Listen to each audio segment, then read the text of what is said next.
नमस्कार दोस्तों, मैं हूं ऋषभ और आज मैं आपको बताने वाला हूं कि कैसे हम अपनी वेब पेज पर इमेजेस लगा सकते हैं। तो इमेज लगाने के लिए आपके पास इमेज होना ज़रूरी है, ठीक है। तो सबसे पहले हम ट्यूटोरियल फ़ोल्डर के अंदर आ चुके हैं और उसके अंदर हमने इमेज नाम का फ़ोल्डर बना रखा है और उसमें 2 इमेजेस डाल रखे हैं। अब बात आती है कि हमने एक फ़ोल्डर बना रखा है और उसके अंदर 2 इमेजेस हैं, तो हमको जब लोकेशन डालना पड़ेगा, एड्रेस डालना पड़ेगा, तो सबसे पहले उसको बताना पड़ेगा इमेजेस के अंदर जाना है सबसे पहले और उसके अंदर आपको कोई फ़ाइल मिलेगी, तो उसका नाम लिख के आपको एक्सटेंशन लिख देना है। तो अभी बात करते हैं वो कहाँ पर लिखना है और कैसे लिखना है। तो सबसे पहले हम अपना खोल लेते हैं वीएस कोड।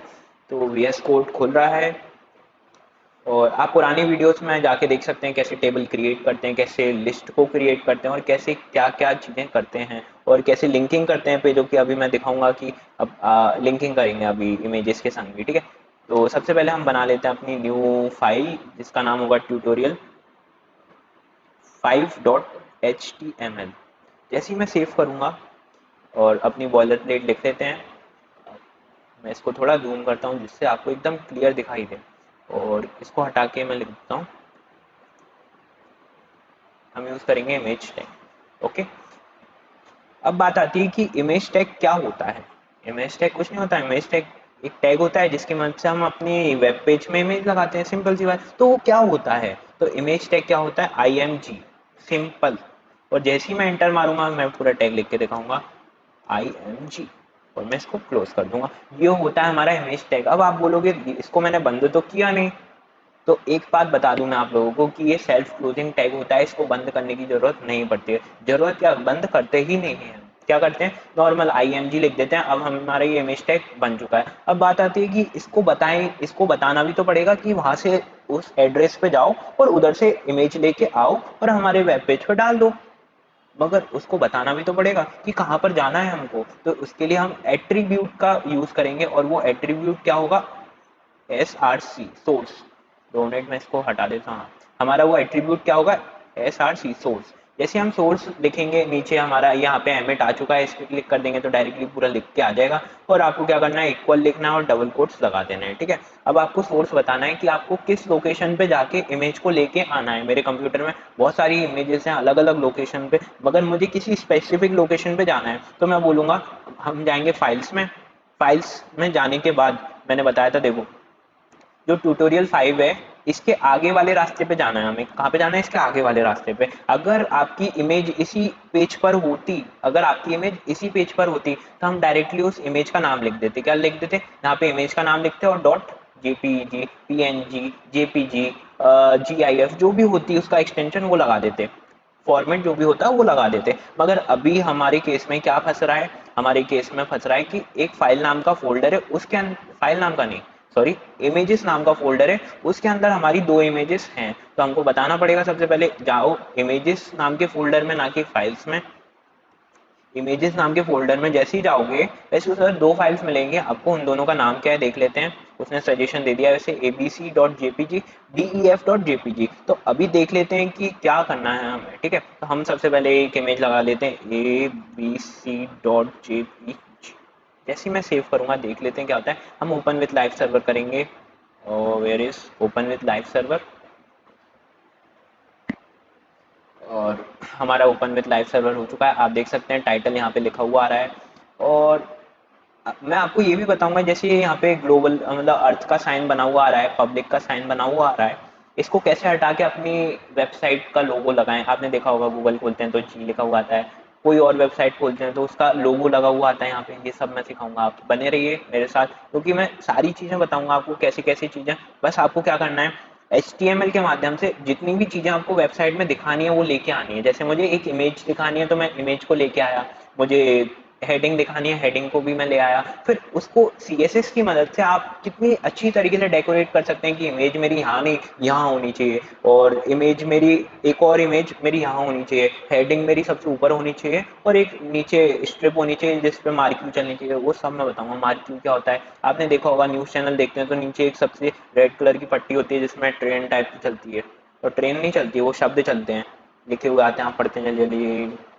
छोड़ो, मैं सब कुछ सिखाऊंगा, ये सब सिखाऊंगा क्योंकि वेबसाइट में सारी चीज़ें पॉसिबल हैं, ठीक है। अब ये हमारी आ गई है इमेज, उसकी जितनी भी हाइट और ब्रेथ होगी वो उसने अपने हिसाब से ले ली, मगर मुझे इतनी नहीं रख के इसकी हाइट और ब्रेथ और बढ़ानी है। क्या करनी है? और बढ़ानी है। तो हम एट्रीब्यूट यूज करेंगे इस इमेज में, हाइट हाइट हाइट मैं रखना चाहता हूँ 500 पिक्सल। जैसे ही मैं सेव करूंगा आप देखिएगा क्या मैजिक होता है, देख सकते हैं इसकी हाइट बढ़ चुकी है। अब मैं बढ़ाना चाहता हूँ इसकी ब्रेथ, ब्रेथ में बढ़ाना चाहूँगा 180 पिक्सल, छोटा कर देते हैं।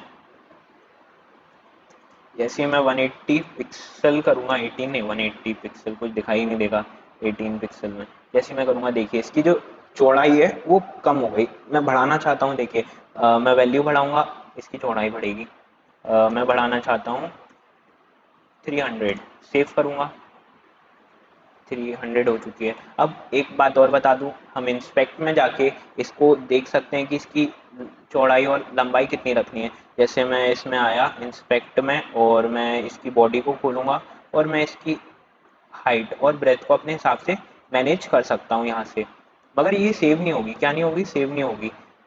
ये क्या नहीं होगी? सेव नहीं होगी। तो इधर से मैं इसकी वैल्यूज को चेंज भी कर सकता हूँ, ठीक है। तो मगर अभी यहाँ से नहीं देखते, अभी हम अपने यहाँ पे ही देखते हैं। उसके बाद मैं ब्रेथ रखना चाहूँगा 100%, 100 px नहीं परसेंट। परसेंट से क्या होगा? जितनी भी आपकी स्क्रीन की ब्रेथ होगी उतनी ही रहेगी। देख लेते हैं, सेव करेंगे। अभी देखिए इसकी स्क्रीन की ब्रेथ इतनी है, मैं इधर जाके इसको देखिए, स्क्रीन को मैं पतला कर रहा हूँ तो उतनी उतनी होती जा रही है, वो पूरी पूरी स्क्रीन की वो ले रही है, ठीक है, ब्रेथ। तो ये आप स्क्रीन को पतला कर दिया, स्क्रीन जितनी आपकी स्क्रीन होगी, मोबाइल की स्क्रीन मान लो इतनी होती है तो आपको इतनी फोटो दिखाई देगी, और ये सब, ठीक है। तो ये 100% से ये पता चलता है हमें। मैं इसको लिख देता हूँ 200px, सेव करेंगे, देख लेते हैं आखिरी बार क्या दिख रहा है हमें। इसको क्रॉस करते हैं, ये हमारी इमेज लग चुकी है। इसकी मैं ये भी 200 कर देता हूँ जिससे थोड़ी अच्छी लगे, ठीक है। ये हमारी फोटो लग चुकी है। मान लो मेरे पास दो फोटो हैं, दोनों को लगा देता हूँ, कॉपी करेंगे Ctrl+V, और दूसरी फोटो का नाम था ABC और DEF। मैंने इस तरीके से सीक्वेंस में दे रखे थे जिससे दिक्कत नहीं आए। अभी हमने दो फोटोज लगा दिए हैं। अब मैं चाहता हूँ एक और एट्रीब्यूट मैं आपको बताना चाहता हूँ, ठीक है। एक और एट्रीब्यूट होता है ऑल्ट। ऑल्ट का फुल फॉर्म क्या होता है? ऑल्ट का फुल फॉर्म होता है ऑल्टरनेट। क्या होता है? ऑल्ट का फुल फॉर्म ऑल्टरनेट। अब ये क्या करता है? आपने देखो सोर्स का मतलब समझा। सोर्स में हम एड्रेस लिखते हैं कि आपकी इमेज किस एड्रेस पे एग्जिस्ट कर रही है, उसके बाद हाइट कितनी देनी है, ब्रेथ कितनी देनी है, ये देख लिया हमने। अब ये ऑल्टरनेट क्या होता है? ऑल्टरनेट एक ये तरीका होता है कि अगर जो सोर्स है, सोर्स में हमने जो एड्रेस डाला है उस एड्रेस पे इमेज टैग को इमेज नहीं मिली तो क्या करें? तो क्या करें? तो हम इसमें कोई मैसेज उनको शो कर देंगे। मान लो हमारी ABCD नाम की कोई फाइल है इमेजेस के अंदर, आपको भी मालूम है, मुझे भी मालूम है कि ऐसी कोई फाइल नहीं है वहाँ पे, तो इमेज तो शो होगी नहीं। जब देखते हैं सेव करके, देखो इमेज तो शो हो ही नहीं इधर ABCD, मगर मैं चाहता हूँ कुछ और शो करे उसकी जगह, कुछ और शो करे। तो उसके लिए क्या लिखना चाहेंगे हम? मैं लिखूंगा कि कुछ और शो करे तो सम एरर लिखा हुआ आना चाहिए, ERR, ठीक है।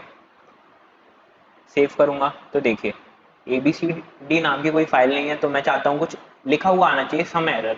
इसका मतलब क्या है? यहाँ पे भी कोई फाइल थी, यहाँ पे भी कोई फाइल थी। तो समझ गए होंगे ऑल्ट का क्या मतलब होता है, क्या सीन होता है ऑल्ट का। मान लो उसको इमेज इस लोकेशन पे मिल गई ABC नाम की, तो वो इमेज छाप देगा, और अगर उसको इमेज नहीं मिली तो वो जो ऑल्टरनेट में वैल्यू डली हुई है उसको छाप देगा, ठीक है। ये क्या होता है? की और वैल्यू का पेयर होता है, सारी चीजें ये आपको याद रखना है। ये क्या होती है? की होती है और ये वैल्यू होता है, ठीक है। तो आपको दिमाग में रखना है और ये हमेशा आपको करना पड़ेगा। तो सिंपल सा आपको समझ में आ गया होगा इमेज क्या होता है, इमेज में हम कौन कौन से एट्रीब्यूट यूज करते हैं। जैसे इसमें हमने हाइट और ब्रेथ यूज किया, हम इसमें नहीं करेंगे, सिर्फ इमेज को लगा के छोड़ देंगे। अपने वेब पेज पे जो जो चीज़ें आपको अपने वेब पेज पे चाहिए लगा के छोड़ दो। उसकी जो डिजाइनिंग है, कितना क्या होना चाहिए, क्या कैसा होना चाहिए, जो भी सब कुछ आपके दिमाग में चल रहा है वो आपको CSS में जाके करना है। तो आज के लिए बस इतना ही। लाइक करिए, सब्सक्राइब करिए और आने वाले वीडियोस को देखते रहिए।